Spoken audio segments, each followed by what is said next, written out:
दोस्तों ये कहानी है ईजे नाम के एक ऐसे लड़के की जो कि एक मौत के खेल में फंस चुका है, जहां अब उसकी आत्मा को 12 ऐसे लोगों के शरीर में डाला जाएगा जो कि मरने वाले हैं और अब ईजे को 12 बार मौत का मजा चखना होगा। लेकिन अगर वो किसी भी एक शरीर में अपने आप को मरने से बचा पाए तो ईजे उसी के शरीर में रहकर अपनी पूरी जिंदगी बिता सकता है। लेकिन आखिर ईजे को ये 12 बार मौत का मजा चखने की सजा क्यों मिल रही है और क्या ईजे अपने आप को बचा पाएगा? चलिए देखते हैं इस कहानी में। तो कहानी की शुरुआत में हम ईजे नाम के एक लड़के को देखते हैं जो कि डेथ के सामने खड़ा होता है। यहाँ ईजे डेथ से अपनी गलती पूछ रहा था। इस पर डेथ उससे कहती है कि तुम्हारी गलती ये है कि तुमने मौत को अपने समय से पहले ही बुला लिया है। इतना बोलकर डेथ ईजे के सर में एक गोली मार देती है और अगले ही सीन में हम ईजे को एक प्लेन से गिरता हुआ देखते हैं जो कि अभी भी जिंदा था। अब इसके बाद कहानी 7 साल पीछे जाती है, जहाँ ईजे अपने कॉलेज खत्म होने से पहले एक बहुत बड़ी कंपनी टेकांग में इंटरव्यू देने जा रहा था। यहीं ईजे की गर्लफ्रेंड जीसू ईजे को कॉल करती है और ईजे को इंटरव्यू के लिए बेस्ट ऑफ लक बोलती है। दोनों काफी खुश होते हैं। ईजे जीसू की कॉल काटकर कंपनी के अंदर जाने लगता है। तभी सड़क पर एक आदमी भागता हुआ आता है और रोड के बीच में जाकर खड़ा हो जाता है और अगले ही पल उसका एक्सीडेंट हो जाता है। वो आदमी ईजे के पास आकर गिरता है। ईजे उसे देखकर चौंक जाता है। ईजे उसे उठाने की कोशिश करता है। तभी वो आदमी ईजे से कुछ कहने की कोशिश करता है, लेकिन वो ईजे से कुछ बोल पाता इससे पहले ही उसकी डेथ हो जाती है। ईजे ये सब देखकर काफी डर जाता है और इसी वजह से जब वो इंटरव्यू देने जाता है तो ईजे उस आदमी के बारे में सोचकर सवालों का जवाब भी नहीं दे पाता, जिस वजह से अब ईजे को इस कंपनी में नौकरी भी नहीं मिलती। अब अगले 7 सालों तक ईजे को कोई भी नौकरी नहीं मिल पाती। वो अपनी जरूरतों को पूरा करने के लिए दिन रात काम करता है और कई दूसरी कंपनीज में भी जॉब के लिए अप्लाई करता है, पर उसे कोई भी जॉब नहीं मिल पाती। लेकिन फिर 7 सालों बाद ईजे को फिर से उसी कंपनी टेकांग में इंटरव्यू देने का मौका मिलता है। यहाँ कंपनी का सीईओ पार्क नाम का एक आदमी होता है जो कि ईजे का इंटरव्यू लेता है। ईजे इंटरव्यू देने के बाद काफी खुश होता है। उसे लगता है कि इस बार तो उसकी जॉब इस कंपनी में लग जाएगी। अब तभी ईजे के पास उसके एक दोस्त की कॉल आती है जो कि ईजे को बताता है कि जिस मार्केट में तुमने अपने पैसे इन्वेस्ट किए थे वो आदमी पैसे लेकर भाग गया है। ये सुनने के बाद ईजे उस आदमी के घर जाता है जिसने उसके पैसे उस मार्केट में इन्वेस्ट करवाए थे। यहाँ ईजे को कोई भी नहीं मिलता। ये देखकर ईजे को बहुत गुस्सा आने लगता है और वो उस आदमी के दरवाजे को एक फायर एक्सटिंग्विशर से तोड़ने लगता है और बहुत रोता है। यहाँ ज्यादा शोर शराबा होने की वजह से अब ईजे को पुलिस पकड़ लेती है। ईजे पुलिस को सब कुछ बताता है और उस आदमी को ढूंढने के लिए कहता है, पर पुलिस ऑफिसर ईजे से कहता है कि जिस मार्केट में तुमने पैसे इन्वेस्ट किए थे उसमें फायदा और नुकसान दोनों ही हो सकते थे और अब जब तुम्हें नुकसान हो गया है तो इसमें हम कुछ भी नहीं कर सकते। ये पुलिस ऑफिसर उस आदमी को ढूंढने से मना कर देता है और ईजे को वार्निंग देकर छोड़ देता है। ये सब सुनकर ईजे अपने पैसे डूब जाने की वजह से बहुत उदास होता है। इसके बाद ईजे अपने घर जाने लगता है। तभी उसे रास्ते में जीसू दिखाई देती है जिसे एक लड़का कुछ फ्लावर्स दे रहा था। ये देखकर ईजे और दुखी हो जाता है। ईजे को लगता है कि जीसू ने नया बॉयफ्रेंड बना लिया है। ईजे जीसू के पास जाता है। यहाँ जीसू ईजे को एक एनवलप देती है और कहती है कि मुझे पता है तुम इंटरव्यू देने की वजह से अपने काम पर नहीं जा पाए थे, इसीलिए ये पैसे रख लो। उस एनवलप को लेकर ईजे जीसू से पूछता है कि वो लड़का कौन था, क्या वो तुम्हारा नया बॉयफ्रेंड है? ईजे अंदर से काफी दुखी होता है और अब वो जीसू से कहता है कि क्या मैं तुम्हारा पीछा छोड़ दूं, क्योंकि तुम्हें अच्छा नहीं लगता होगा मेरे जैसे लड़के के साथ अपनी जिंदगी बर्बाद करना। यहाँ जीसू ईजे की हालत को समझ रही थी, इसीलिए जीसू उसकी बातों का बुरा नहीं मानती और उसे कहती है कि तुम और मेहनत करो, फिर हम दोनों शादी करके साथ रह सकते हैं। लेकिन ये सब सुनकर अब ईजे को और भी गुस्सा आ जाता है। वो जीसू से कहता है कि मैं दिन रात मेहनत करता हूँ, लेकिन मेरे दिन रात मेहनत करने के बाद भी मेरे साथ कुछ भी अच्छा नहीं होता। ईजे जीसू का वही एनवलप उसे वापस कर देता है और अपना रिश्ता जीसू से हमेशा के लिए खत्म करता है और यहाँ से चला जाता है। ईजे बारिश में भीगता हुआ अपने घर पहुंचता है, जहाँ पर उसके मालिक ने किराया ना देने की वजह से उसका सारा सामान कमरे से बाहर रख दिया होता है और अब ईजे का सारा सामान बारिश में भीग जाता है। ईजे ये सब देखकर बहुत दुखी होता है। अगली सुबह ईजे को उसी कंपनी टेकांग से मैसेज आता है जिसमें लिखा होता है कि इस बार भी ईजे को वहाँ जॉब नहीं मिली। ये खबर पढ़ने के बाद अब ईजे के दुखों की कोई भी सीमा नहीं रहती। वो रोने लगता है। उसे लगता है कि उसका सब कुछ अब बर्बाद हो गया और अब बस मौत ही बची है जो कि उसका ये दर्द कम कर सकती है। इसके बाद ईजे एक नोट लिखता है और अपनी बिल्डिंग से नीचे कूद कर लेता है। तभी हम देखते हैं कि उसके पास उसकी मॉम की कॉल आ रही थी, लेकिन ईजे ने अपनी मॉम की कॉल नहीं उठाई। अब मरने के बाद अगले सीन में ईजे अपने आप को एक प्लेन के अंदर पाता है और ईजे अपने फेस को देखता है तो ये उसका नहीं बल्कि किसी और आदमी का चेहरा होता है। ये सब देखकर ईजे बहुत घबरा जाता है और उसे इस सब के बारे में कुछ भी समझ नहीं आता। तभी उसके सामने एक लड़की आती है जिसका नाम डेथ होता है। वो ईजे का लिखा हुआ नोट पढ़ रही थी और वो ईजे को बताती है कि मैं मौत यानी कि डेथ हूँ और तुमने अपने मरने के समय से पहले ही मुझे मांगकर मेरा मजाक उड़ाया है। डेथ ईजे को अपनी शक्ति से एक नर्क जैसी जगह पर ले जाती है और बताती है कि तुमने मेरा मजाक उड़ाया, इसीलिए अब मैं तुम्हें सजा दूंगी। वो ईजे को एक समुद्र में फेंक देती है जिसके अंदर अजीब अजीब से मॉन्स्टर्स उसे खाने लगते हैं। तभी ईजे अपने आप को फिर से प्लेन के अंदर उसी आदमी के शरीर में पाता है। यहाँ अब डेथ ईजे को बताती है कि गॉड ने सभी इंसानों को सिर्फ एक बार ही मरने का अधिकार दिया है और तुमसे अब वो अधिकार छीन लिया गया है। वो बताती है कि अब तुम्हारी आत्मा 12 लोगों के शरीर के अंदर जाएगी जो कि मौत के करीब होंगे और तुम 12 बार मरने का एहसास करोगे। लेकिन अगर तुमने उन इंसानों में से किसी एक की भी मौत को टाल दिया तो तुम उसके ही शरीर में रहकर अपनी पूरी जिंदगी बिता सकते हो। लेकिन ये सुनने के बाद ईजे डेथ से कहता है कि मुझे जिंदा नहीं रहना, मुझे जिंदगी से नफरत थी और इसीलिए तो मैंने खुद की जान ली। लेकिन डेथ ईजे से कहती है कि तुम्हें क्या लगता है मौत दुखों का अंत है?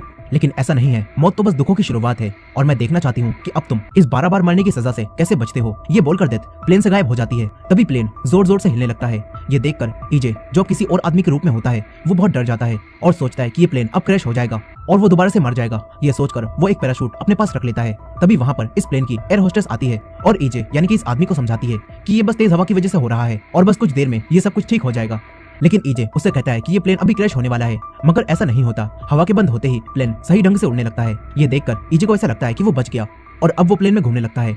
यहाँ पर उसे बहुत महंगे कपड़े और कई सारी घड़ियां दिखती हैं। तभी उसके पास एक उड़ता हुआ स्टोन आता है और ईजे को इस स्टोन से इस आदमी के बारे में पता चलता है जिसके अंदर उसकी आत्मा है। ईजे को पता चलता है कि इस आदमी का नाम जिनते है, जो कि टेकांग कंपनी का सीईओ है। साथ ही ईजे को जिनते की और भी जानकारी मिलती है और उसे पता चलता है कि जिनते हमेशा अपने भाई से हर काम में आगे रहता था और इसी वजह से जिनते के डैड ने उसके भाई पार्क के बजाय उसे ही इस कंपनी का सीईओ बनाना चाहते थे। ये सब जानने के बाद ईजे काफी खुश होता है क्योंकि जिस कंपनी में वो अब तक जॉब पाने के लिए इतनी मेहनत कर रहा था, अब वो उसी कंपनी का मालिक बन चुका है। अब ईजे जिनते की मौत को टालकर उसके ही शरीर में रहकर अपनी आगे की जिंदगी बिताने का फैसला करता है। मगर अब तभी प्लेन के साइड विंग में आग लग जाती है जिससे प्लेन अपना बैलेंस खोने लगता है और प्लेन में एक ब्लास्ट होता है जिसके साथ ही ईजे एक बार फिर से मर जाता है। फिर ईजे अपने आप को डेथ के साथ एक बहुत ही अजीब सी जगह पर पाता है। यहाँ डेथ ईजे को बताती है कि अब उसके पास जिंदा रहने के बस 11 मौके ही बचे हैं। यही हम एक घड़ी को देखते हैं जो कि ईजे के बचे हुए जिंदगी के मौकों को दर्शा रही थी। अब यहाँ डेथ ईजे से पूछती है कि दोबारा मरकर तुम्हें कैसे लगा। इस पर ईजे डेथ से कहता है कि इतना बुरा भी नहीं था। यहीं पर ईजे को कुछ गन की गोलियां भी रखी हुई दिखाई देती हैं और ईजे डेथ से उनके बारे में पूछता है, जिस पर डेथ उसे बताती है कि ये गोलियां तुम्हारी बची हुई मौतें हैं। जैसे ही मैं तुम्हें एक गोली मारूंगी तो वैसे ही तुम अगले शरीर में चले जाओगे और तुम्हें तुम्हारी दूसरी जिंदगी मिल जाएगी। इसके बाद ईजे डेथ से उसी स्टोन के बारे में पूछता है जिससे उसे जिनते के बारे में सब कुछ पता चल गया था। डेथ ईजे को बताती है कि वो स्टोन उस आदमी की यादें होती हैं जिसके शरीर में तुम्हारी आत्मा गई होती है और उस स्टोन से तुम्हें उस आदमी की यादों के साथ साथ उसकी काबिलियत भी मिल जाती है। ये सब सुनकर ईजे डेथ से जिनते के मरने के बारे में पूछता है, जिस पर डेथ उसे बताती है कि शरीर का असली मालिक शरीर के अंदर तब तक ही रहता है जब तक उसकी मौत नहीं आती, और जब मौत आने वाली होती है तो तब उसके शरीर में तुम्हारी आत्मा आ जाती है और उसका असली मालिक शरीर को छोड़ देता है। अब ये सब सुनने के बाद ईजे डेथ से कहता है कि तुमने मुझे एक ऐसे आदमी के शरीर में भेजा जिसका बचना बिल्कुल नामुमकिन था, तब मैं अपनी जान कैसे बचा सकता था। इस पर डेथ ईजे से कहती है कि यही तो तुम्हारी सजा है। अब इसके बाद ईजे डेथ से पूछता है कि अगर मैं सभी जिंदगी के चांस में मर गया तो फिर मेरा क्या होगा। इस पर डेथ कहती है तो फिर तुम्हें नरक में डाल दिया जाएगा। डेथ ईजे को नरक दिखाने के लिए उस जगह पर मौजूद एक बड़े से दरवाजे के पीछे लेकर जाती है जहां आग जल रही होती है और सब नरक में जाने वाले लोग उसके अंदर जल रहे होते हैं। ये सब देखकर ईजे बहुत डर जाता है और डेथ से पूछता है कि मेरी क्या गलती है जिस वजह से मुझे नरक में जाना पड़ेगा। इस पर डेथ उसे बताती है कि तुम्हारी ये गलती है कि तुमने अपनी मौत को समय से पहले ही चुन लिया है और उसका मजाक बनाया है। इसी वजह से अगर तुम सारे चांसेस में मर गए तो तुम नरक में जाओगे। ये सुनने के बाद ईजे बहुत रोता है। तभी डेथ उसे बताती है कि अगर तुम किसी इंसान के शरीर को मरने से बचा पाए तो तुम उस इंसान के कर्मों के आधार पर भी नरक में जाने से बच सकते हो। ये जानकर अब ईजे ठान लेता है कि इंसानों में मिले उसे जिंदगी के मौकों में वो एक न एक इंसान की मौत को टाल देगा ताकि वो नरक में जाने से बच सके। अब डेथ ईजे को एक और गोली मारती है जिसके बाद ईजे की आत्मा एक खतरनाक स्टंट करने वाले आदमी के अंदर चली जाती है जो बिना पैराशूट के प्लेन से जमीन पर मौजूद एक जाल पर कूद रहा होता है। ईजे अपने आप को बिना पैराशूट से जमीन पर नीचे गिरता हुआ देखकर काफी डर जाता है और स्टंट रिकॉर्ड कर रहे कैमरामैन उसे पकड़ लेते हैं। तभी उसके पास वो स्टोन आता है जिससे ईजे को पता चलता है कि जिस आदमी के शरीर में उसकी आत्मा है इसका नाम सॉन्ग है। साथ ही ईजे को ये भी पता चलता है कि अगर सॉन्ग ने ये स्टंट पूरी तरह से कर लिया तो उसे एक कंपनी का मालिक 3 बिलियन वॉन देगा। ये सब जानने के बाद ईजे पैसों के लिए उस स्टंट को पूरा करने की सोचता है और कैमरामैन को छोड़ देता है। ईजे अब सॉन्ग की स्टंट करने की काबिलियत के दम पर अच्छी तरह से लैंडिंग करने के लिए जाल की तरफ बढ़ने लगता है। यही उसे ऐसा करते हुए पूरा देश देख रहा होता है, लेकिन ईजे जाल पर नहीं उतर पाता जिस वजह से उसका सर जमीन से टकराता है और सॉन्ग का शरीर भी यहीं पर मर जाता है। ईजे फिर दोबारा से अपने आप को उसी जगह पर पाता है जहाँ पर डेथ उसका इंतजार कर रही थी। ईजे डेथ से कहता है कि तुमने कहा था मैं बच सकता हूँ, पर मेरी आंख खुलते ही मैं मर जाता हूँ और मैं इस आदमी सॉन्ग की मौत को कैसे टाल सकता था क्योंकि ये तो पहले से ही आसमान में था। इस पर डेथ ईजे से कहती है कि यही तो तुम्हारी सजा है और तुम्हें इसे झेलना होगा। ईजे अब डेथ से अपने कर्मों की माफी मांगने लगता है। तभी डेथ उसे बताती है कि तुम्हारी गलतियां इतनी बड़ी हैं कि उन्हें माफ नहीं किया जा सकता। ये सुनने के बाद ईजे डेथ से अपनी गलती पूछने लगता है और कहता है कि मेरी बस एक ही गलती है कि मैंने अपनी जान ले ली। पर डेथ उसे बताती है कि ये तुम्हारी सबसे बड़ी गलती नहीं है और तुम्हें अब खुद ये पता लगाना होगा कि तुम्हारी सबसे बड़ी गलती क्या है जिस वजह से तुम्हें ये सजा मिल रही है और उसी वजह से तुम नर्क में भी जाओगे। यही डेथ ईजे से उसके सुसाइड करने की वजह पूछती है, जिस पर ईजे डेथ को बताता है कि मैंने अपना सब कुछ खो दिया था और जिससे मैं प्यार करता था उस लड़की को और अपने सारे पैसों को भी मैंने खो दिया था, इसी वजह से मैंने सुसाइड कर लिया। ईजे उसे कहता है कि मैंने अपने दर्द की जान ले ली और किसी और को कोई नुकसान नहीं पहुंचाया। लेकिन डेथ कहती है कि ध्यान से सोचो, क्या तुमने सच में किसी और को कोई नुकसान नहीं पहुंचाया। डेथ की ये बात सुनकर ईजे गुस्से में आ जाता है और डेथ से कहता है कि मैंने किसी और को कोई भी नुकसान नहीं पहुंचाया, तो तुम मुझे ये सजा क्यों दे रही हो। डेथ ईजे से कहती है कि अब तुम खुद ही अपनी गलतियों का पता लगाओ और वो ईजे को गोली मार देती है। इसके बाद ईजे अपने आप को एक हाई स्कूल के अंदर एक स्टूडेंट के रूप में पाता है। तभी उसकी क्लास का एक स्टूडेंट सॉन्ग के प्लेन से कूदने वाली वीडियो देखकर हंस रहा होता है और कहता है कि इस इडियट की वीडियो देखकर मुझे काफी मजा आता है। ये सब देखकर ईजे को बहुत गुस्सा आने लगता है। उसे लगता है कि ये लड़का किसी और का मजाक उड़ा रहा है। ईजे इस लड़के को अब मारने वाला था, लेकिन तभी वो स्टोन ईजे के पास आता है, जिससे ईजे को इस बच्चे के बारे में सब कुछ पता चलता है और इस बच्चे का नाम ह्योक्सू होता है, जिसके डैड की डेथ बचपन में ही हो गई होती है और इसकी माँ ने इसे अकेले ही पाला था। साथ ही ईजे को भी पता चलता है कि स्कूल के कुछ बच्चे ह्योक्सू को काफी बुली करते हैं और उसे मारते भी हैं, जिस वजह से ह्योक्सू सुसाइड करने वाला था और वो नोट लिखकर छत की तरफ जा रहा था। लेकिन तभी ईजे की आत्मा ह्योक्सू के शरीर में आ गई अब ईजे योक्सु का लिखा हुआ वही सुसाइड नोट देखता है, जिसे देखने के बाद ईजे समझ जाता है कि अगर वो योक्सु की सारी परेशानियों को खत्म कर दे तो वो उसे मरने से बचा सकता है और उसके शरीर के अंदर अपनी बाकी की जिंदगी बिता सकता है। ये सोचकर ईजे, जो कि योक्सु के शरीर के अंदर है, वो हंसने लगता है। तभी योक्सु के क्लास का एक लड़का वहाँ आता है और उसे मारने लगता है। ईजे को अब गुस्सा आ जाता है और वो उस लड़के पर हमला कर देता है और उसे मारने लगता है और उससे कहता है कि मुझसे माफी मांगो। तभी वहाँ पर एक व्हाइट शर्ट वाला बड़ा लड़का आता है और वो ईजे को मारने लगता है। ईजे उस लड़के से फाइट बैक करने की कोशिश करता है, लेकिन ज्यादा बड़े होने की वजह से वो लड़का ईजे को आराम से मार लेता है। तभी क्लास के टीचर यहाँ पर आते हैं और लड़ाई को शांत करवा देते हैं। ईजे समझ जाता है कि अगर वो बड़ा लड़का लड़ाई के बीच में ना आए तो वो आराम से उस लड़के को मार सकता है जो कि योक्सु को बुली करता है। अब स्कूल खत्म हो जाने के बाद वही बुली करने वाला लड़का और उसके दोस्त ईजे को दोबारा से पकड़ लेते हैं और उसे मारने लगते हैं। तभी वही बड़ा लड़का उससे कहता है कि अभी से छोड़ दो, ये वैसे भी बहुत पिट चुका है। पर वो बुली करने वाले लड़का अब अपने ही दोस्त पर गुस्सा हो जाता है और उसके थप्पड़ मारकर कहता है कि चुपचाप से पकड़। ईजे जब ये देखता है तो काफी चौंक जाता है और सोचने लगता है कि व्हाइट शर्ट वाला लड़का आखिर इतना ताकतवर होने के बाद भी इसे क्यों नहीं पीट रहा। अब तभी यहाँ पर उस बुली करने वाले लड़के की गर्लफ्रेंड आती है और उसे अपने साथ चलने के लिए कहती है, जिसके बाद वो योक्सु को यहाँ छोड़कर यहाँ से चला जाता है। अब ईजे योक्सु के घर जाता है, जहाँ पर वो योक्सु और उसकी माँ की एक फोटो को देखता है, जिससे उसे अपनी माँ की याद आने लगती है और उसे याद आता है कि कैसे वो अपनी माँ के साथ खुशी से समय बिता रहा था। अब इसके बाद रात में ईजे योक्सु की माँ के साथ डिनर करता है। यहाँ पर योक्सु की माँ उसे अपने हाथों से खाना खिलाती हैं और ये देखकर ईजे को अपनी माँ की याद आने लगती है। ईजे अब काफी दुखी होता है और रोने लगता है। ईजे योक्सु के फोन से अपनी माँ को कॉल करने के बारे में सोचता है, क्योंकि उसे अपनी मॉम का नंबर याद था। लेकिन अब तभी उसी बुली करने वाले लड़के का मैसेज आता है और वो ईजे से कल स्कूल में उसके लिए पैसे लाने के लिए बोलता है। ये पढ़कर ईजे अपनी माँ को कॉल करने से रुक जाता है और योक्सु की जिंदगी बचाने के बारे में सोचने लगता है। वो योक्सु का लिखा हुआ सुसाइड नोट पढ़ता है, जिससे उसे पता चलता है कि योक्सु को सुसाइड करने की वजह बस वो बुली करने वाला लड़का है। इसलिए ईजे अब योक्सु की जान बचाने के लिए सोचता है। तभी उसे उसी व्हाइट शर्ट वाले लड़के की याद आती है, जिसे उस बुली करने वाले लड़के ने थप्पड़ मारा था। ईजे अब समझ जाता है कि अगर वो उस लड़के को भी अपने साथ मिला ले तो वो आराम से इस बुली करने वाले लड़के को हरा देगा। जिसके बाद अगले दिन ईजे उसी लड़के से बात करता है और उससे पूछता है कि तुम अपने दोस्त से क्यों डरते हो, जबकि तुम तो उससे काफी ज्यादा ताकतवर हो। इस पर वो लड़का ईजे को अपने दोस्त से डरने की वजह बताने लगता है, लेकिन तभी वही बुली करने वाला लड़का यहाँ पर आता है और इन दोनों को बातें करते हुए देख लेता है। वो दोनों चुपचाप हो जाते हैं। तभी वो बुली करने वाला लड़का अपने दोस्त को ईजे से बात करने के लिए दोबारा से थप्पड़ मारता है, जिससे अब उसे गुस्सा आ जाता है और वो यहाँ से चला जाता है। तभी ईजे भी उसके पीछे जाता है और उससे दोबारा से वही सवाल पूछता है कि आखिर तुम उससे क्यों पीट रहे हो। जिस पर वो लड़का अब ईजे को बताता है कि मैं चाहूं तो उसे बहुत बुरा मार सकता हूं, लेकिन इस लड़के के दोस्त बाहर भी हैं जो कि मुझसे सीनियर हैं और किसी वजह से ये उनकी टीम में है और इसीलिए अगर मैंने इसे मारा तो वो यहाँ आकर मुझे पीट देंगे और उनकी पूरी गैंग है, इसीलिए मैं उनसे लड़ भी नहीं सकता। इसी वजह से मुझे इसका हुक्म मानना पड़ता है और स्कूल में सभी लोग इससे डरते हैं। ये जानने के बाद ईजे हैरान हो जाता है। ईजे को भी अब काफी गुस्सा आता है। ईजे अब बुली करने वाले लड़के को मारने के लिए एक प्लान बनाने लगता है। फिर जब लंच के टाइम ईजे नूडल्स खा रहा होता है तो तभी वो बुली करने वाला लड़का यहाँ आता है और ईजे का मुंह खाने के अंदर डाल देता है, जिससे ईजे को अब काफी गुस्सा आ जाता है और वो उसके ऊपर सारा खाना डाल देता है और यहाँ से भाग जाता है। ये बुली करने वाला लड़का अपने स्कूल के दोस्तों को ईजे को पकड़ने के लिए बोलता है, पर अब उसके दोस्त और वो व्हाइट शर्ट वाला लड़का भी ईजे को पकड़ने से मना कर देता है, जिससे हमें पता चलता है कि उस व्हाइट शर्ट वाले लड़के से ईजे ने लड़ाई करने से मना करा था और बोला था कि मेरे पास एक प्लान है, बस तुम बीच में मत आना। इसी वजह से उसके दोस्त अब ईजे को पकड़ने नहीं जा रहे। अब यहीं पर सारे क्लास के बच्चे इस बुली करने वाले लड़के पर एक साथ हंसने लगते हैं। ये देखकर इस लड़के को काफी गुस्सा आता है और वो अपने सीनियर्स के पास जाकर ईजे को मारने के लिए बुलाकर लाने लगता है। यहीं ईजे क्लास में बैठकर वेबटून पढ़ रहा होता है। ये देखकर वो व्हाइट शर्ट वाला लड़का ईजे से कहता है कि अगर मुझे कुछ हुआ तो मैं तुम्हें नहीं छोड़ूंगा। पर ईजे उससे कहता है कि चिंता मत करो, मेरे पास एक प्लान है और ये सब कुछ मेरे प्लान के हिसाब से ही चल रहा है। ये लड़का ईजे की बात को नहीं समझ पाता। तभी वहाँ पर बाहर के गैंग के लड़के आते हैं और वो लड़का इन्हें ईजे को दिखाता है और इसे मारने के लिए कहता है। ईजे को देखने के बाद उन सभी सीनियर्स को अब गुस्सा आ जाता है, क्योंकि ईजे बहुत छोटा होता है और वो सब गैंग के लोग इससे लड़ने से अपनी बेइज्जती समझते हैं। इसीलिए वो उस बुली करने वाले लड़के से कहते हैं कि तुम इस बच्चे को पीटने के लिए हमें इतनी दूर से बुलाकर लाए हो, तुम एक बच्चे को भी नहीं मार सकते, तुम तो एक डरपोक निकले और डरपोकों की हमारी टीम में कोई जगह नहीं है। ये कहकर वो सब लोग इस लड़के को अपनी टीम से निकाल देते हैं और ईजे को बिना मारे ही यहाँ से चले जाते हैं। ये देखकर वो व्हाइट शर्ट वाला लड़का समझ जाता है कि ये सब ईजे का ही प्लान था और वो जानता था कि इतने ताकतवर लोग उसे बच्चा समझकर नहीं मारेंगे, क्योंकि एक बच्चे को मारने से उनकी ही बेइज्जती होगी। अब ईजे उस बुली करने वाले लड़के के पास जाता है और उसे चलाने लगता है। तभी वो ईजे को मारने की कोशिश करता है, लेकिन वही व्हाइट शर्ट वाला लड़का अब ईजे का दोस्त बन गया होता है और वो वहाँ आता है और इस लड़के के थप्पड़ मारता है। और क्योंकि उस गैंग ने अब इस लड़के को अपनी टीम से निकाल दिया था, तो इसीलिए अब इस व्हाइट शर्ट वाले लड़के को कोई डर भी नहीं होता। इसके बाद ईजे को इस स्कूल में कोई भी बुली नहीं करता। लेकिन यही उस बुली करने वाले लड़के की अब रोज स्कूल में बेइज्जती होने लगती है और उसकी गर्लफ्रेंड भी उसे छोड़कर चली जाती है। लोग इसका मजाक उड़ाने लगते हैं और इसे कमजोर समझने लगते हैं। फिर एक दिन ईजे रात को एक पार्क में घूमने जाता है। तभी यहाँ पर वही लड़का आ जाता है और उसने काफी ज्यादा ड्रिंक कर रखी होती है। वो लड़का ईजे को अपनी खराब हालत का दोषी ठहराता है। इस पर ईजे उससे कहता है कि अगर तुम मुझे बुली नहीं करते तो मैं तुम्हारा ये हाल कभी भी नहीं करता। ये कहकर वो अपने घर जाने लगता है। तभी रास्ते में उसके सामने एक ट्रक अचानक से आ जाता है। ईजे सोचता है कि वो मर जाएगा, लेकिन ट्रक का ड्राइवर समय पर ब्रेक लगा लेता है, जिससे ईजे का एक्सीडेंट होने से बच जाता है। वो ड्राइवर ईजे को डांटकर यहाँ से चला जाता है।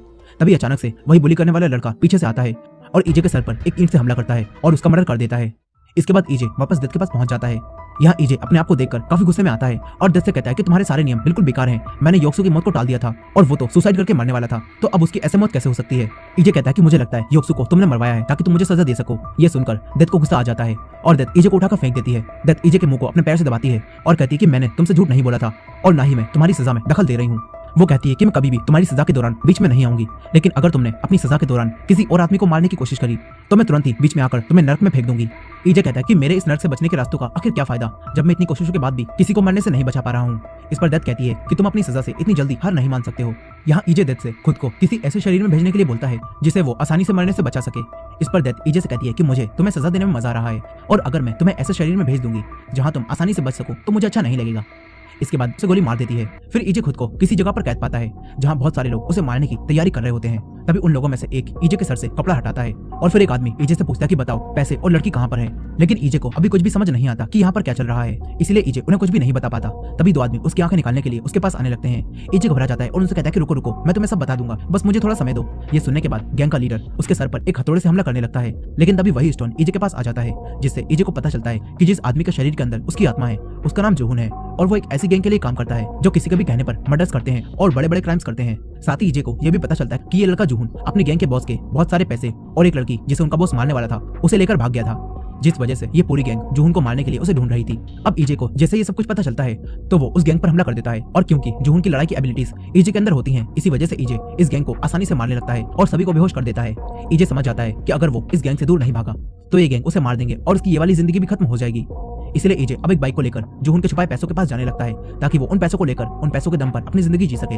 यहीं उसे मारने वाली गैंग जोहुन के फोन से उसे ट्रेस कर लेते हैं और वो सब लोग ईजे को पकड़ने उसके पीछे जाने लगते हैं। फिर ईजे के पीछे बहुत सारी कार और बाइक लग जाती हैं। वो ईजे पर गन से फायर करने लगते हैं। तभी ईजे बड़ी चालाकी से उन सबका एक ट्रक से एक्सीडेंट करवा देता है जिससे गैंग के आधे लोग यहीं खत्म हो जाते हैं, लेकिन कुछ बाइक वाले और कार वाले अब भी उसका पीछे कर रहे होते हैं और उसे चारों तरफ से घेर लेते हैं। ये देखकर ईजे अपनी बाइक के साथ लिफ्ट से शॉपिंग मॉल की छत पर चला जाता है, लेकिन यहीं गैंग के सभी लोग उसका पीछा करते हुए छत पर भी आ जाते हैं और उसे दोबारा से घेर लेते हैं। एक आदमी उसे सरेंडर करने के लिए कहता है। तभी ईजे अपनी बाइक को बिल्डिंग से दूसरी बिल्डिंग के पुल में कुदा देता है और इस तरह वो जिंदा बच जाता है और साथ ही पानी जाने की वजह से उसका फोन भी बंद हो जाता है, जिससे अब गैंग के लोग ईजे को ट्रेस नहीं कर पाते। फिर ईजे अपने कपड़े बदलता है और गैंग के लोगों से बचता हुआ एक ब्रिज पर जाता है जहाँ वो लड़की जिसे ईजे ने भगाया था वो उसका इंतजार कर रही होती है। ईजे उसके पास आता है और ये लड़की ईजे यानी कि जोहुन से पूछती है कि वो पैसे कहाँ हैं जो कि तुमने चुराए थे। ईजे इस लड़की को एक बोर्ड दिखाता है और बताता है कि पैसे उसके अंदर हैं। इतना जानने के बाद ही वो लड़की ईजे को गोली मार देती है, जिसके बाद ईजे दोबारा से मर जाता है और डेथ के पास आता है। अब उसके पास सिर्फ 8 जिंदगियां ही बची थी। ईजे अपने आप को वहां देखकर बहुत गुस्सा हो जाता है, लेकिन डेथ जोर जोर से हंसने लगती है। ईजे डेथ से पूछता है कि उस लड़की ने आखिर मुझे क्यों मारा, जिस पर डेथ उसे बताती है कि उस लड़की ने तुम्हें पैसों के लिए मारा है।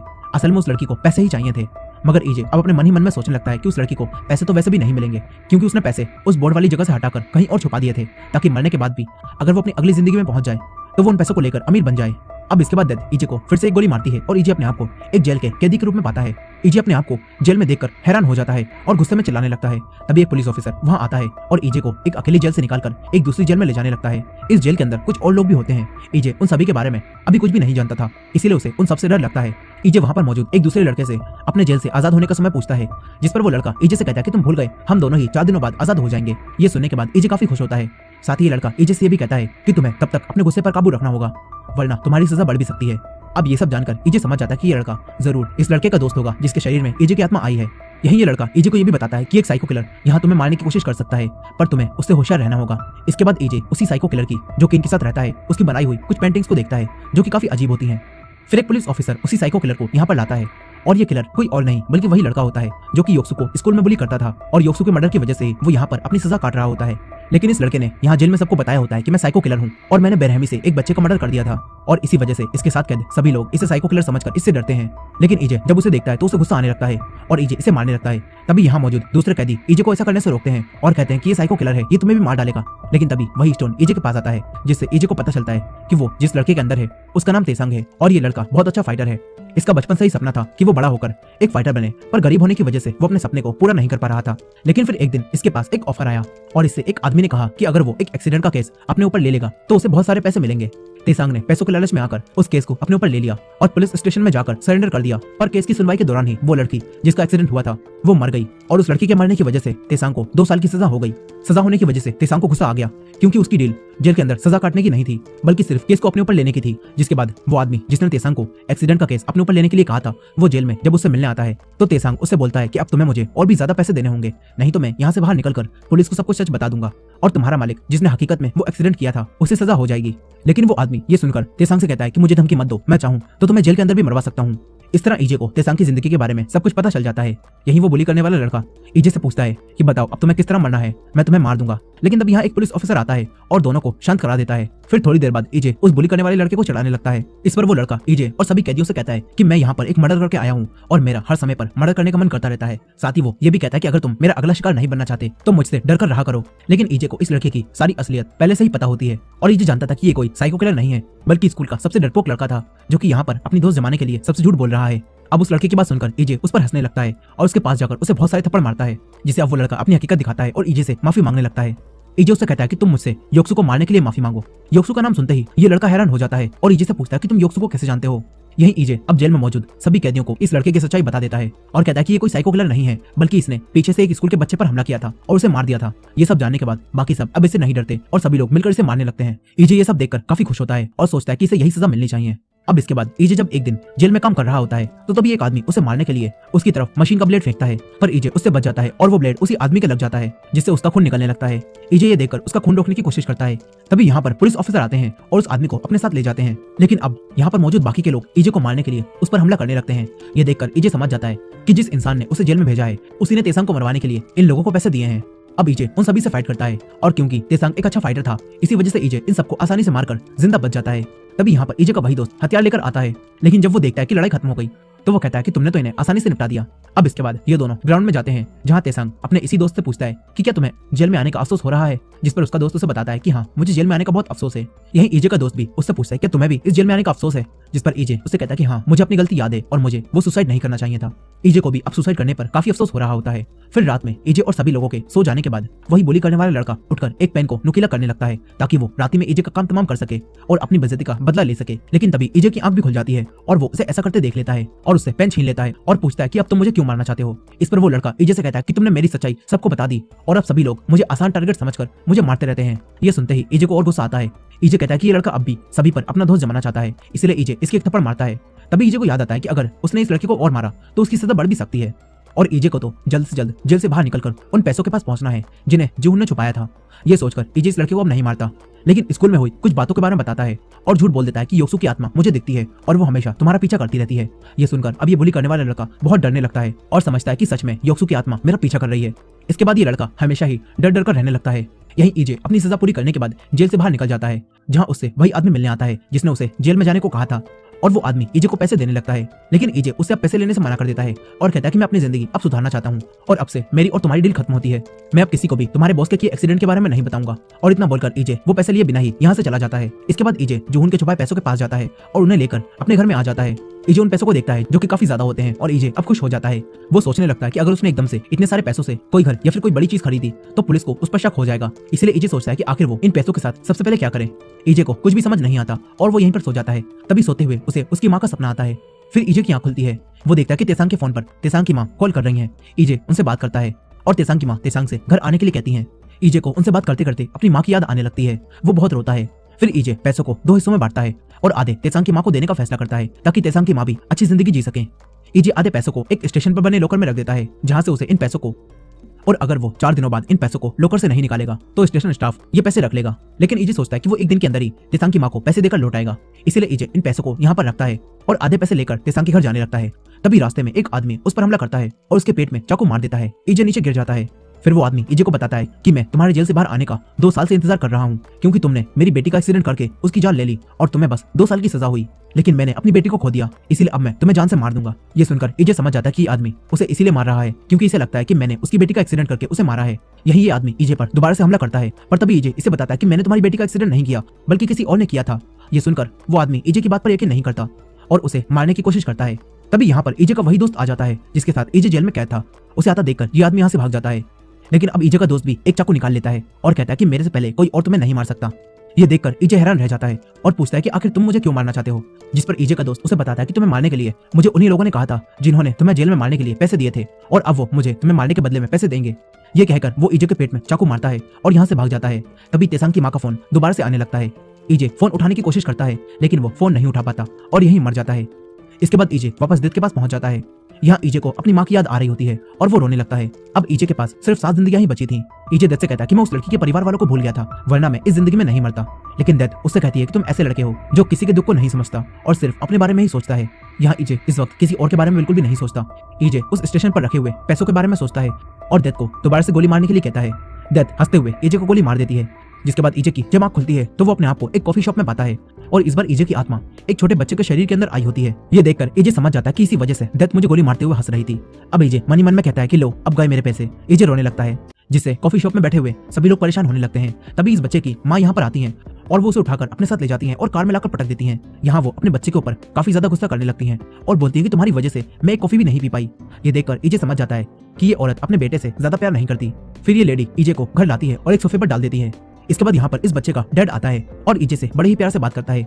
ये देखकर ईजे को लगता है कि चलो अच्छा है, पेरेंट्स में से कोई एक तो अपने बच्चे का ख्याल रख रहा है। लेकिन यहाँ पर वो आदमी अपने बच्चे को कई दिनों का रखा हुआ पुराना खाना खिलाता है और ईजे उससे सुनकर ही खाना नहीं खाता। ईजे समझ जाता है कि वो गलत था, ये दोनों ही अपने बच्चे से प्यार नहीं करते। यहाँ वो आदमी भी अपने बच्चे पर चिल्ला रहा होता है। तभी पुलिस ऑफिसर और एक डॉक्टर इनके घर में आ जाते हैं और बताते हैं कि हमें रिपोर्ट मिली है कि आप अपने बच्चे को मारते हो और इसीलिए हम उसकी जांच करने यहाँ पर आए हैं। ये देखकर ईजे खुश हो जाता है। डॉक्टर ईजे की जांच करती हैं लेकिन उसे ईजे के ऊपर कोई भी चोट का निशान नहीं मिलता। इसके बाद वो दोनों यहाँ से जाने लगते हैं। तभी ईजे जोर जोर से रोने लगता है लेकिन पुलिस ऑफिसर और वो डॉक्टर यहाँ से वापस चली जाती हैं। इसके बाद ईजे चुप हो जाता है लेकिन अब वो औरत काफी ज्यादा गुस्से में आ जाती है। वो कहती है कि तुमने मेरी जिंदगी नरक बना दी है। इसके बाद वो अपने बच्चे को उठाकर जमीन पर पटक देती है और एक पिलो से उसका मुंह दबाकर उसे जान से मार देती है। ईजे मरकर दोबारा से डेथ के पास पहुंच जाता है और उससे पूछता है कि उस बच्चे के माँ बाप ऐसा कैसे कर सकते हैं, उन्होंने अपने बच्चे को ही मार दिया। जिस पर डेथ ईजे से बोलती है कि जिंदगी में किसी भी चीज की गारंटी नहीं होती, तुमने अपनी जिंदगी की परवाह नहीं की और खुद मौत को चुना, पर उस बच्चे को तो ऐसा करने का मौका तक नहीं मिला। ये सब बातें सुनने के बाद ईजे डेथ से अपनी 7वीं जिंदगी मांगता है और उसे गोली मारने के लिए कहता है। ये सुनने के बाद डेथ ईजे को बताती है कि अब तक के तुम्हारे सारे कर्मों को देखने के बाद चाहे तुम जितना भी बचने की कोशिश कर लो पर तुम जरूर मरोगे, और अगर तुमने किसी और इंसान को मारने की कोशिश की तो मैं खुद बीच में आकर तुम्हें नरक में डाल दूंगी। ये सुनने के बाद ईजे डेथ से कहता है कि मैं कभी भी ऐसा नहीं करूंगा। फिर डेथ ईजे को एक और गोली मारती है और ईजे को उसकी 7वीं जिंदगी मिल जाती है। इसके बाद ईजे अपने आप को उस स्टेशन पर पाता है जहां पर उसने पैसे रखे थे। ईजे अपने फोन में डेट और समय देखता है जिससे उसे पता चलता है कि अगर उसने 15 मिनट के अंदर अपने पैसे उस लॉकर से नहीं निकाले तो स्टेशन स्टाफ उन्हें ले जाएंगे। अब ईजे भागकर लॉकर के पास जाता है और अपने पैसों वाले बैग को वहां से बाहर निकाल लेता है। फिर ईजे एक शीशे में अपने आप को देखता है और ये देखकर ईजे हैरान रह जाता है क्योंकि जिस लड़के के अंदर उसकी आत्मा आई होती है वो काफी हैंडसम होता है। यही ईजे एक पोस्टर को देखता है जिसमें उसी लड़के की फोटो छपी होती है। ये देखकर ईजे समझ जाता है कि ये लड़का एक मॉडल भी है। अब वही स्टोन ईजे के पास आता है जिससे ईजे को इस लड़के की लाइफ की सारी इन्फॉर्मेशन मिलती है और उसे पता चलता है कि इस लड़के का नाम जांग है और इसकी शक्ल सूरत की वजह से सारी लड़कियां इस पर मरती थी और साथ ही ये एक बहुत बड़ा मॉडल भी है। ये सब जानने के बाद ईजे जांग के घर जाता है जो कि काफी बड़ा होता है और ईजे को ये घर काफी अच्छा लगता है। ईजे को घर में रखा हुआ एक न्यूज़पेपर दिखाई देता है जिसके अंदर उन्हीं माँ बाप को गिरफ्तार करने की न्यूज छपी थी जिन्होंने अपने बेटे को मार दिया था। अब ईजे ये सोचने लगता है कि ये लड़का आखिर कैसे मरेगा। तभी उसके फोन पर जांग के दोस्त की कॉल आती है और जांग का दोस्त उसे याद दिलाता है कि आज उसे एक वीआईपी पार्टी में जाना है जहाँ बहुत सारी खूबसूरत लड़कियां आएंगी। ये सब जानकर ईजे अब उस पार्टी में जाता है जहाँ पर वो काफी ज्यादा ड्रिंक कर लेता है। यही उसका दोस्त उसे बताता है कि पार्टी में तेकांग कंपनी का सीईओ भी यहाँ पर आने वाला है और अगर तुमने उनसे दोस्ती कर ली तो तुम तेकांग कंपनी के लिए मॉडलिंग कर सकते हो। फिर पार्टी में तेकांग कंपनी का सीईओ यानी कि वही आदमी पार्क आता है। उसे देखकर ईजे उससे पूछता है कि क्या हम पहले कभी मिले हैं। ईजे उससे पहले मिल चुका था क्योंकि जब ईजे इंटरव्यू देने गया था तो पार्क ने ही उसका इंटरव्यू लिया था, लेकिन अब ज्यादा ड्रिंक करने की वजह से ईजे उसे पहचान नहीं पाता। वो पार्क से सही ढंग से बात भी नहीं कर पा रहा था। पार्क उससे कहता है कि पार्टी एंजॉय करो और ये बोलकर पार्क यहाँ से चला जाता है। ईजे पार्टी में काफी ज्यादा ड्रिंक कर लेता है जिसके बाद अगले दिन उसका भाई उसके पास आता है और उसे उठाता है। जांग का भाई उसे कहता है कि तुमने मुझसे कहा था कि मेरे अमेरिका जाने के दौरान तुम मेरे कैफे को संभालोगे। वो ईजे को अपने साथ कैफे में लाता है और उसे कैफे का काम सिखाने लगता है ताकि उसके अमेरिका जाने के बाद उसका भाई जांग कैफे चला सके। यही ईजे सोचता है कि वो बस कैफे में आज ही काम करेगा और कल जब जांग का भाई अमेरिका चला जाएगा तो वो कैफे बंद कर देगा। लेकिन अब तभी इस कैफे में जीसू आती है जो देखकर ईजे हैरान रह जाता है क्योंकि ईजे जीसू से काफी प्यार करता था। ईजे अब वही सारी बातें सोचने लगता है जब वो जीसू से पहली बार मिला था। यहाँ जीसू एक गर्म नींबू वाली चाय मांगती है। ईजे उसे वो चाय देते समय काफी घबरा जाता है। ये देखकर उसका बड़ा भाई उससे पूछता है कि क्या तुम्हें वो लड़की पसंद है। वो अपने भाई जांग को बताता है कि ये लड़की हर रोज कैफे में आती है। वो ईजे को ये भी बताता है कि ये लड़की एक राइटर भी है। ये सुनने के बाद ईजे जीसू के बारे में इंटरनेट पर सर्च करता है और उसे पता चलता है कि जब जीसू राइटर बनने के बाद एक पुरस्कार जीती थी तो तब उसने कहा था कि मेरी कामयाबी के पीछे मेरे बॉयफ्रेंड ईजे का भी हाथ है। यहाँ अब ईजे को समझ आता है कि उस रात जब जीसू ने उसे वो एनवलप दिया था जिसके अंदर पैसे थे तो असल में वो पैसे उसने इसी पुरस्कार के इनाम में जीते थे, लेकिन ईजे ने उसके वो पैसे वापस कर दिए और इस बारे में पूछा भी नहीं और रिश्ता खत्म कर दिया। अब ये सब जानने के बाद ईजे बहुत उदास हो जाता है।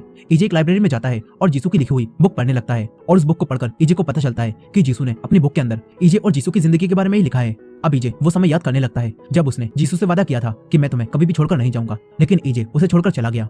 ये सारी बातें याद करके ईजे बहुत रोने लगता है।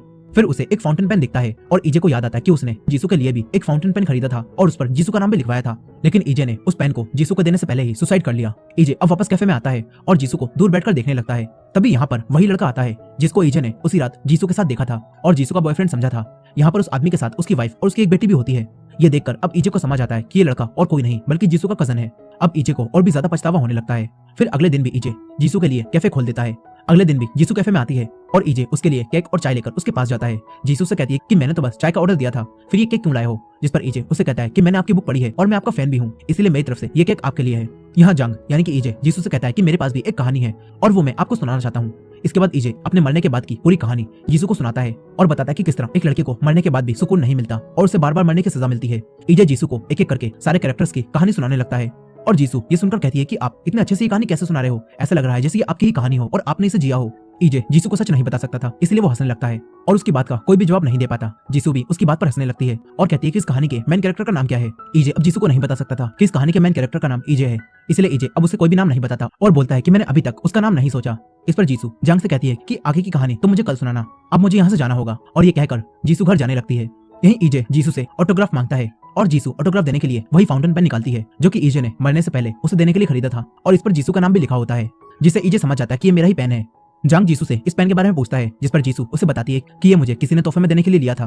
फिर अगले ही सीन में हमें दिखाया जाता है कि ईजे के मरने के बाद जब जीसू उसकी अस्थियों के पास गई थी तो तब ईजे की मां ने उसे वो पेन दे दिया था जो कि ईजे ने खरीदा था और ये देखकर जीसू बहुत रोने लगी थी।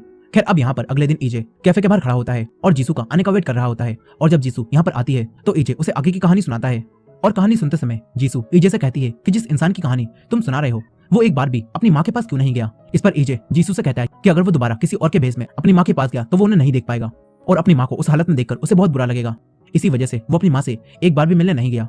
ये बात सुनने के बाद जीसू अपने घर के लिए निकल जाती है। तभी बहुत जोर से बारिश होने लगती है। ईजे एक रेड कलर का छाता लेकर जीसू के पास जाता है और उसे वो देता है और वापस कैफे में आ जाता है।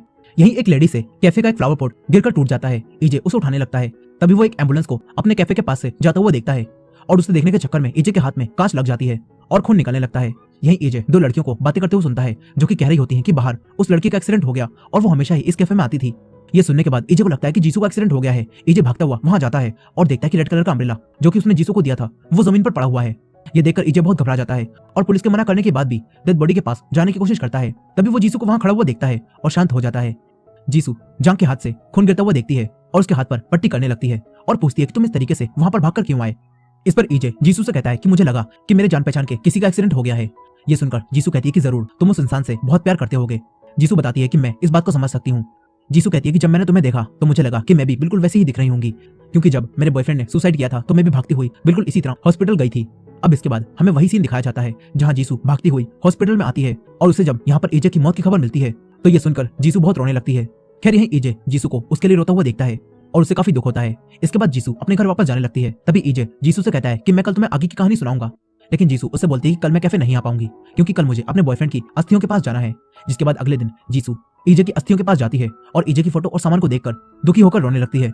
जीसू बोलती है कि अगर मैं उस दिन तुम्हें जाने से रोक लेती तो शायद तुम सुसाइड नहीं करते और आज मेरे साथ होते। यही ईजे जो कि जंग की बॉडी में था वो दूर खड़ा होकर ये सारी बातें सुन रहा होता है और वो काफी उदास होता है। अब जीसू के जाने के बाद ईजे भी अपनी तस्वीर के पास आता है। तभी यहाँ पर ईजे की माँ आती हैं, जिन्हें देखकर ईजे साइड में खड़ा हो जाता है और यहाँ ईजे की माँ अपने बेटे की फोटो को देखने लगती हैं और बहुत रोती हैं। उन्हें इस हालत में देखकर ईजे भी रोने लगता है और उस जगह से बाहर आ जाता है। ईजे को अब अपने मरने का बहुत अफसोस होता है। फिर ईजे अपने घर आता है और बहुत सारे पैसों को जो कि उसके पास होते हैं उन्हें अपनी मॉम को देने के बारे में सोचता है ताकि उसकी माँ भी एक अच्छी जिंदगी जी सके। ईजे अपनी माँ के लिए एक लेटर लिखता है जिसके अंदर वो उन्हें ये बताता है कि ये पैसे ईजे ने जोड़े थे और उसके मरने के बाद ये सब आपके हैं। इसके बाद ईजे उन्हें देने के लिए अपनी माँ के घर जाता है जहाँ उसकी माँ रहती है।